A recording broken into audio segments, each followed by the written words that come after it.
আসসালামু আলাইকুম। সংবাদে আপনাদের সবাইকে স্বাগত জানাচ্ছি। আমি ফিরোজ তোহা। শুরুতেই আরবে কেবলস সংবাদ শিরোনাম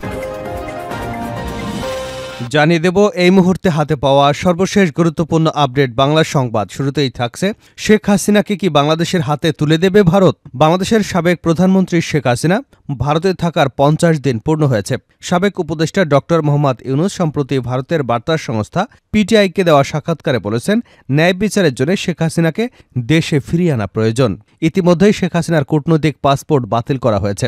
বলা হচ্ছে, ভারতের ভিসার ক্ষেত্রে নিয়ম হল কূটনৈতিক পাসপোর্ট থাকলে ৪৫ দিন থাকা যায়। সেই ৪৫ দিন ইতিমধ্যে শেষ হয়ে গেছে। শেখ হাসিনার কাছে আর দ্বিতীয় কোনো পাসপোর্টও নেই। এখন প্রশ্ন উঠেছে, এখন কি শেখ হাসিনাকে বাংলাদেশের হাতে তুলে দেবে ভারত? প্রিয় দর্শক, এ বিষয়ে থাকছে একটি তথ্যমূলক আলোচনা, সঙ্গে থাকুন।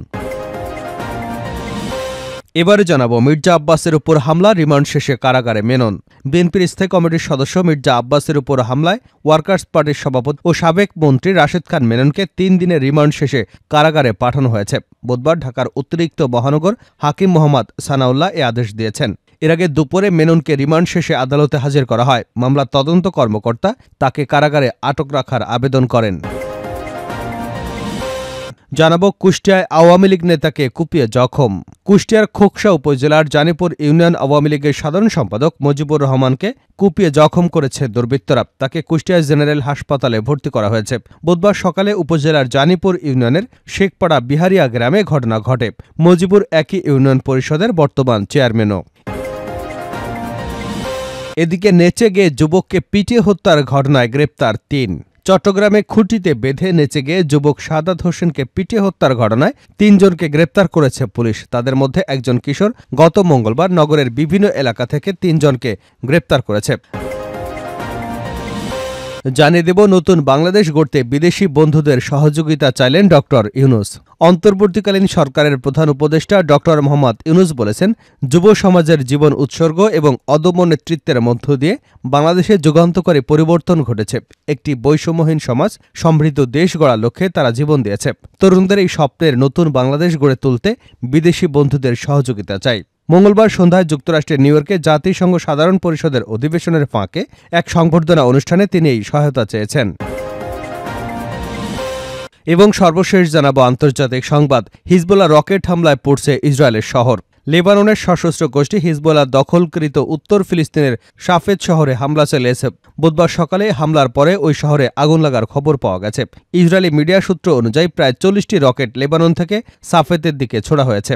এর আগে বুধবার সকালে হিজবুল্লাহ এক বিবৃতিতে জানায়, তাদের বাহিনী তেল আবিবের উপকণ্ঠে মোসাদের একটি সদর দপ্তরে হামলা চালিয়েছে। তারা মোসাদের ওই ঘাঁটির বিরুদ্ধে একটি কাদির 1 ব্যালিস্টিক ক্ষেপণাস্ত্র ব্যবহার করবার দাবি করেছে। এতক্ষণ শিরোনাম শুনছিলেন, এবার বিস্তারিত। প্রিয় দর্শক, আপনি যদি এই চ্যানেলে নতুন হয়ে থাকেন, ভিডিওটি দেখতে দেখতে চ্যানেলটি সাবস্ক্রাইব করে আমাদের সঙ্গেই থাকুন। আর এই ভিডিও সম্পর্কে আপনি আপনার মূল্যবান মতামতটি কমেন্ট বক্সে জানিয়ে দিন। আর হ্যাঁ প্রিয় দর্শক, জানিয়ে দিন ভিডিওটি কোথা থেকে দেখছেন। শেখ হাসিনাকে কি বাংলাদেশের হাতে তুলে দেবে ভারত? বাংলাদেশের সাবেক প্রধানমন্ত্রী শেখ হাসিনার ভারতে থাকার ৫০ দিন পূর্ণ হয়েছে। প্রধান উপদেষ্টা ডক্টর মোহাম্মদ ইউনুস সম্প্রতি ভারতের বার্তা সংস্থা পিটিআইকে দেওয়া সাক্ষাৎকারে বলেছেন, ন্যায় বিচারের জন্য শেখ হাসিনাকে দেশে ফিরিয়ে আনা প্রয়োজন। ইতিমধ্যে শেখ হাসিনার কূটনৈতিক পাসপোর্ট বাতিল করা হয়েছে বলা হচ্ছে।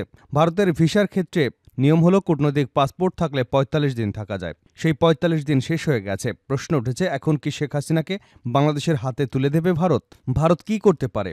ওপি জিন্দাল গ্লোবাল ইউনিভার্সিটির আন্তর্জাতিক সম্পর্কের অধ্যাপক শ্রীরাধা দত্ত বলেন, দুদেশের মধ্যে প্রত্যাবর্তন চুক্তি আছে, ফলে তাতে নির্দিষ্ট পদ্ধতি মেনে অনুরোধ এলে তা ভারত খতিয়ে দেখবে। তার একটা প্রক্রিয়া আছে, তা চলতে থাকবে। তবে এই অনুরোধ করা হলে শেখ হাসিনাকে বাংলাদেশের হাতে তুলে দেওয়া হবে, এমন ভাবার কোনো কারণ নেই। ভারত তো কতদিন ধরে আর্থিক মামলায় অভিযুক্ত বিজয় মালিয়াকে চাইছে, কিন্তু এখনও তো বিজয় মালিয়াকে ভারতের হাতে তুলে দেওয়া হয়নি। ২০১৬ সালে মালিয়া ভারত থেকে যুক্তরাজ্যে গেছেন। তারপর তার পাসপোর্ট বাতিল করা হয়েছে। তাকে ভারতের হাতে তুলে দেওয়ার জন্য আবেদন জানানো হয়েছে। তারপর আইনি জটে এখনও মালিয়াকে ফেরত পায়নি ভারত। শ্রীরাধা বলেন, শেখ হাসিনা ভারতে আশ্রয় নিয়েছেন। শেখ মুজিব এবং তার পরিবারের সাথে ভারতের ঐতিহাসিক সম্পর্ক রয়েছে। ভারত এটাও মনে করে না শেখ হাসিনা বাংলাদেশে নিরাপদে থাকতে পারবেন। তাই শেখ হাসিনাকে অবিলম্বে ফেরত দেওয়া হবে বলে আমার তদন্ত মনে হয় না। আর তাকে ফেরত পাঠানোর কোনো নৈতিক বাধ্যবাধকতাও ভারতের নেই। নাম প্রকাশে অনিচ্ছুক ভারতের এক সাবেক কূটনৈতিক মনে করেন, শেখ হাসিনার ভারতে থাকার বিষয়টি দুদেশের সম্পর্কের ক্ষেত্রে প্রভাব ফেলবে না। তার মতে দুটি বিষয় এক করে দেখা উচিত নয়, দুটি বিষয় আলাদা। বাংলাদেশে ভারতের প্রতিবেশী দেশ, ফলে তার সম্পর্ক ভালো রাখার জন্য দুদেশের স্বার্থ রয়েছে।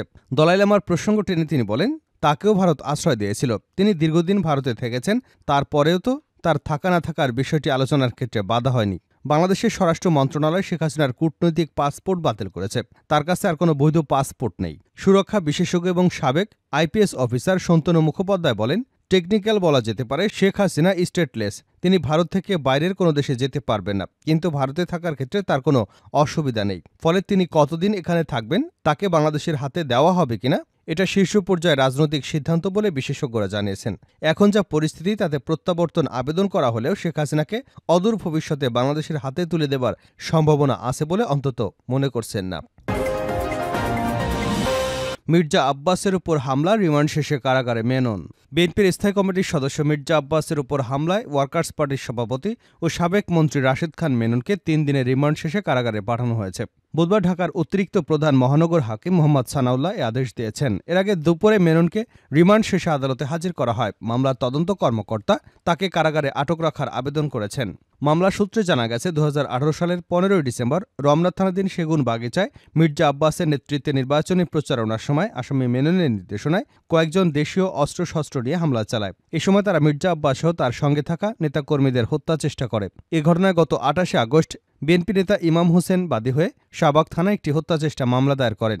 প্রসঙ্গত, গত 22 আগস্ট রাশেদ খান মেনন আটক হন। পরদিন 23 আগস্ট তাকে নিউমার্কেট থানায় দায়ের করা ব্যবসায়ী আব্দুল ওয়াদুদ হত্যা মামলায় 5 দিনের রিমান্ডে নেওয়া হয়। এরপর আদাবর থানায় দায়ের করা পোশাক শ্রমিক রুবেল হত্যা মামলায় 6 দিনের রিমান্ডে নেওয়া হয়।